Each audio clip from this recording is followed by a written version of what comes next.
سے 40 دن پہلے کیا ہوتا ہے؟ موت سے 40 دن پہلے انسان کے جسم میں ایک خاص نشانی ظاہر ہونے لگ جاتی ہے۔ جب بندے کا اس دنیا کو چھوڑ کر جانے کا وقت آتا ہے اور پھر موت سے 40 دن پہلے حضرت اسرائیل علیہ السلام اس بندے کو آ کر کہتے ہیں کہ بسم اللہ الرحمن الرحیم۔ ایک مرتبہ مالک الموت یعنی حضرت اسرائیل علیہ السلام حضرت یعقوب علیہ السلام کے پاس پہنچے تو حضرت یعقوب علیہ السلام نے پوچھا، کیا تم میری روح قبض کرنے کے لیے آئے ہو یا مجھ سے ملاقات کرنے کے لیے آئے ہو؟ تو مالک الموت نے عرض کیا، اے اللہ کے پیغمبر، میں روح قبض کرنے کے لیے نہیں آیا ہوں بلکہ آج سے ملاقات کرنے آیا ہوں۔ تو یعقوب علیہ السلام نے فرمایا، ٹھیک ہے، لیکن جب تم میری روح قبض کرنے کے لیے آؤ تو کوئی قاصد میری طرف لازمی روانہ کرنا، کوئی پیغام میری طرف لازمی بھیج دینا۔ تو مالک الموت نے کہا کہ میں جب آپ کی روح قبض کرنے کے لیے آؤں گا تو اس سے پہلے 2 یا 3 قاصد آپ کی طرف روانہ کر دوں گا اور وہ آپ کو اطلاع کر دیں گے۔ چنانچہ ایک وقت آیا جب مالک الموت حضرت یعقوب علیہ السلام کے پاس اچانک آ گئے اور روح کو نکال کرنے کی بات کہی تو یعقوب علیہ السلام نے فرمایا کہ تم نے تو مجھ سے وعدہ کیا تھا کہ میں تمہاری روح قبض کرنے سے پہلے کوئی قاصد بھیجوں گا، کوئی پیغام دینے والا آپ کے پاس بھیجوں گا، اب اچانک روح قبض کرنے کے لیے نہیں آؤ گے۔ تو مالک الموت نے کہا کہ میں نے آپ کی طرف قاصد بھیجے تھے اور وہ بھی 3 قاصد بھیجے تھے۔ حضرت یعقوب علیہ السلام نے فرمایا کہ وہ کون سے قاصد ہیں؟ مالک الموت نے فرمایا، پہلا قاصد یہ ہے کہ جب آپ کی داڑھی اور سر کے بال جو سیاہ ہوں گے وہ سفید ہونے لگیں گے۔ دوسرا قاصد میرا یہ تھا کہ آپ کے جسم میں جو طاقت اور توانائی تھی وہ ختم ہونے لگ جائے گی اور آپ کے جسم میں کمزوری میں آنے لگے گی۔ اور تیسرا قاصد میرا یہ تھا کہ آپ کی کمر جو بالکل سیدھی تھی وہ آہستہ آہستہ جھکنے لگے گی۔ تو یہ تینوں نشانیاں مالک الموت نے بتایا۔ مالک الموت یعنی حضرت اسرائیل علیہ السلام نے فرمایا کہ ہر مرنے والے کے پاس تقریباً میرے قاصد آتے رہتے ہیں، لیکن لوگ ان کو نہیں سمجھتے، لوگ ان کو نہیں مانتے۔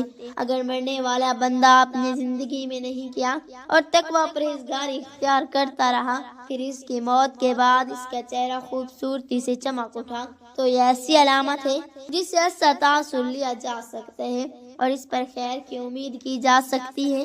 مثال کے طور پر مرنے کے بعد لوگ اس کی تعریف کریں گے اور اس کے لیے دعائیں کریں گے، تو یہ اس کے لیے نیک ہونے کی نشانیاں۔ اسی طرح زندگی میں اچھے لوگوں کی صحبت پہ انسان کے نیک ہونے کی نشانی ہے۔ حسن خاتمہ کے بہت سے اسباب ہیں جن میں اللہ کی اطاعت پر استقامت، اللہ تعالیٰ کے بارے میں حسن، ظالم سچائی، پرہیزگاری، توبہ، موت کی کثرت سے یاد کرنا اور دنیاوی چاہتیں مختصر کرنا، آخرت کی فکر اور نیکوکار لوگوں کی صحبت قابل ذکر ہے۔ ناظرین، روح جب جسم کو چھوڑنے کے لیے بالکل تیار ہو، یعنی موت سے تقریباً 24 گھنٹے پہلے، تو ہاتھ، پاؤں، گھٹنوں کے جلد پر محسوسات ختم ہو جاتے ہیں اور ان کا رنگ بدلنا شروع ہو جاتا ہے اور یہ نیلا ارغوانی رنگ اختیار کرنا شروع کر دیتا ہے۔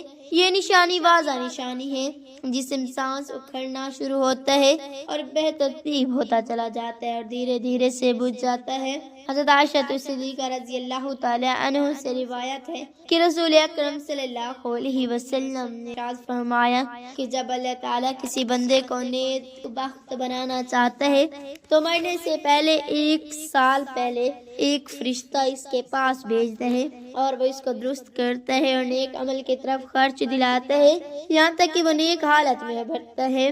اور سب لوگ کہتے ہیں کہ یہ شخص نیک حالت میں مرا اور جب مالک الموت حاضر ہوتا ہے اس وقت اللہ تعالیٰ اس کی آخرت میں رہنے کی جگہ یعنی وہاں کے سامان اور راتوں کو جو اللہ پاک نے اس کے لیے مہیا کر رکھے ہیں، پیار کر کے رکھے، اس کو دکھا دیتا ہے تو اس کی روح خوش ہو کر نکلنے کا قاصد کرتی ہے۔ اس وقت یہ شخص اللہ تعالیٰ کی ملاقات کے لیے خرچ کرتا ہے اور اللہ اس کی ملاقات کو پسند بھی کرتا ہے۔ پھر مالک الموت روح قبض کرتا ہے اور جب اللہ کسی بندے کے ساتھ برا کرتا ہے تو مرنے سے 1 سال پہلے اس کے پاس ایک شیطان بھیجتا ہے جو اس کو گمراہ کرتا ہے اور بہکاتا رہتا ہے یہاں تک کہ وہ بری حالت میں مرتا ہے۔ اور سب لوگ کہتے ہیں کہ اسے بہت بری موت آئی ہے۔ جب مالک الموت حاضر ہوتے ہیں تو اس وقت اللہ تعالیٰ اس کی آخرت میں رہنے کی جگہ اس کو دکھاتا ہے تو اس کی روح خوف سے بدن کے اندر گھس جاتی ہے۔ اس وقت اللہ کی ملاقات یعنی سامنے آنے کو یہ ناپسند کرتا ہے اور اس کی یہ ملاقات کو بھی ناپسند کرتا ہے۔ پھر مالک الموت اس کی روح سختی سے کھینچ کر قبض کرتا ہے۔ کتاب الفضا کے مصنف اس حدیث کی تشریح میں کہتے ہیں کہ مالک الموت کے بلانے پر ہر جان اس طرح نکلتی ہے جیسے سپیرا سانپ کو اس کے سوراخ سے بلائے، اور مومن اور کافر دونوں کے جسم سے روح نکلنے کی حالت یکساں ہوتی ہے۔ فرق صرف یہ ہے کہ مومن کی جان تو خود نکل کر جانا چاہتی ہے اور کافر کی جان تو گھسٹ کے اندر واپس جانا چاہتی ہے۔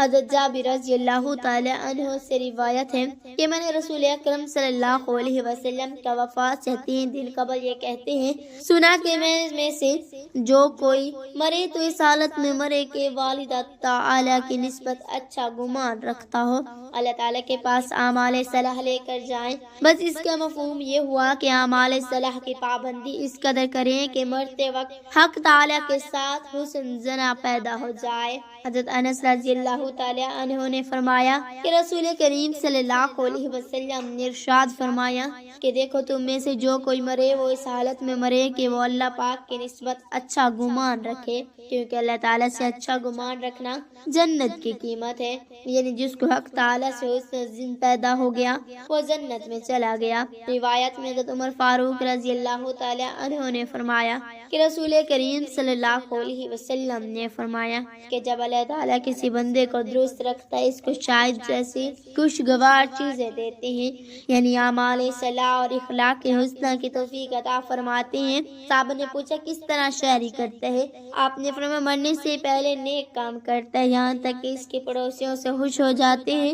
حضرت سلمان فارسی رضی اللہ تعالی عنہ سے روایت ہے کہ میں نے رسول کریم صلی اللہ علیہ وسلم کو یہ فرماتے ہوئے سنا ہے کہ میت کو موت کے وقت پیشانی سے آ کر پسینہ آئے، آنکھوں سے آنسو ہیں اور ناک کے سوراخ کشیدہ ہوں تو یہ اللہ کی خاص رحمت ہے جو اس پر نازل ہوتی ہے۔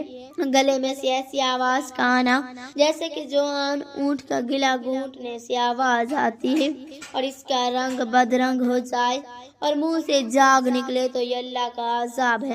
ناظرین گرامی، اللہ تعالیٰ نے عرش کے نیچے درخت پیدا کیے ہیں، اس کے پتے تمام مخلوقات کی گنتی کے برابر ہیں۔ اس کا نام ہے شجرۃ المنتہا۔ جب بندے کی زندگی کی عمر ختم ہو جاتی ہے، 40 دن باقی رہ جاتے ہیں تو حضرت اسرائیل علیہ السلام کے سامنے اس کا ایک پتا گر جاتا ہے، اس پر اس بندے کا نام لکھا ہوتا ہے۔ اس وقت کا تمام فرشتے اس کا مردہ کہتے ہیں، یعنی مردوں میں شامل کر لیتے ہیں، اور وہ دنیا میں 40 دن تک زندہ ہے۔ جب 40 دن پورے ہو جاتے تو مالک الموت اس کے پاس آتا اور اس کے سامنے بیٹھتا۔ اس وقت بندہ اپنی موت کی تکلیف میں ہوتا ہے۔ جب مالک الموت کو دیکھتا ہے تو گھبرا کر پوچھے کہ تم کون شخص ہو، تمہارا کیا ارادہ ہے؟ وہ کہتا ہے کہ میں مالک الموت ہوں، مجھے تمہاری روح قبض کرنے کا حکم ہوا ہے۔ یہ سن کر وہ منہ پھیر لیتا ہے اور آنکھیں پتھرا جاتا ہے۔ مالک الموت کہتا ہے کہ تو مجھے نہیں پہچانتا، میں وہ ہوں کہ جس نے تیرے رشتہ دار تیرے ماں باپ کی روح قبض کی ہے اور آج تیری روح قبض کروں گا۔ تو نے دنیا کا حال کیسا دیکھا؟ بندہ کہتا ہے کہ میں نے دنیا کا بے وفا اور وقار پایا۔ پھر اللہ تعالیٰ کے حکم سے دنیا اس کے پاس آئی اور کہے گیا نافرمان، تو نے اپنے رب کی کس قدر نافرمانی کی اور کس قدر تو نے گناہ کیے، تمہیں نصیحت کی اور بہت ساری باتیں سنی، لیکن تم نے جانا کہ ہم دنیا میں ہمیشہ رہیں گے۔ یاد رکھو میں تجھ سے تیرے اعمال سے بیزار ہوں۔ بے روز کا اعمال اس کے سامنے آئیں گے اور کہے گا نافرمان، تو نے ناحق طریقے سے مجھ کو حاصل کیا، اگر تو غریب اور مسکین پر خرچ کرتا تو آج تیرے کام آتا۔ روایت میں ہے کہ جب آدمی کی زبان بند ہو جاتی ہے 4 فرشتے اس کے پاس آتے ہیں اور سلام کرتے ہیں۔ پہلا فرشتہ آتا ہے، وہ بعد اسلام کہتے ہیں اے بندے، اللہ نے مجھے تیری روزی پر متعین کیا تھا، میں نے تمام زمین پر چھپا چاند مگر تیری روزی کا ایک لقمہ بھی کہیں نہ پایا۔ پھر دوسرا فرشتہ اور سلام کے بعد کہتا ہے اللہ کے بندے، میں تیرے پانی پر موکل تھا، میں تمام زمین پر چھپا تلاش کیا مگر تیرے پینے کے لیے ایک قطرہ پانی کہیں نہ پایا۔ پھر تیسرا فرشتہ آتا اسلام کے بعد کہتا ہے بندے میں اللہ کے حکم سے تیرے سانس پر موکل تھا، میں نے تمام زمین میں چپا چپا چھان کر مارا، لیکن میں نے کہیں بھی تیرے واسطے ایک سانس بھی کہیں نہ پائی۔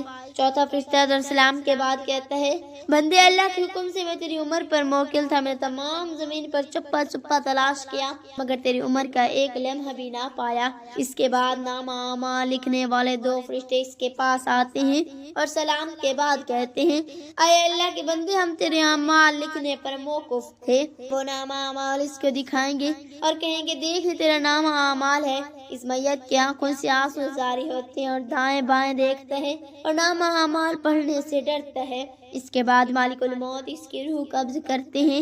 روایت میں ہے کہ ربی بن انس رحمت اللہ علیہ سے کسی نے پوچھا کہ مالک الموت صاحب کی روح قبض کرتے ہیں یا ان کے ساتھ اور فرشتے بھی کام میں شریک ہوتے ہیں؟ تو فرمایا کہ روح قبض کرنے کا کام انہی کے حوالے ہے، لیکن اس کام میں مدد کے لیے بہت سے فرشتے ان کے ساتھ ہوتے ہیں اور مالک الموت ان سب کے سردار ہیں، ان کا ہر قدم دنیا کے برابر ہے۔ پھر حضرت ربی بن انس سے پوچھا کہ مومنین کی روح کہاں رہتی ہے؟ فرمایا 7ویں آسمان کے اوپر سدرۃ المنتہا کے پاس۔ حضرت ابو ہریرہ رضی اللہ تعالی عنہ سے مروی ہے کہ سرکاری دو عالم صلی اللہ علیہ وسلم نے ارشاد فرمایا جب انسان مر جاتا ہے تو اس کے اعمال کے ثواب کا سلسلہ اس سے منقطع ہو جاتا ہے مگر 3 چیزوں کے ثواب کا سلسلہ باقی رہتے ہیں۔ نمبر 1 صدقہ جاریہ، نمبر 2 راستے میں پڑی اینٹ جیسا راہ گیر نفع حاصل کرے، اور نمبر 3 سالہ اولاد جو مرنے کے بعد ان کے لیے دعائیں کرے۔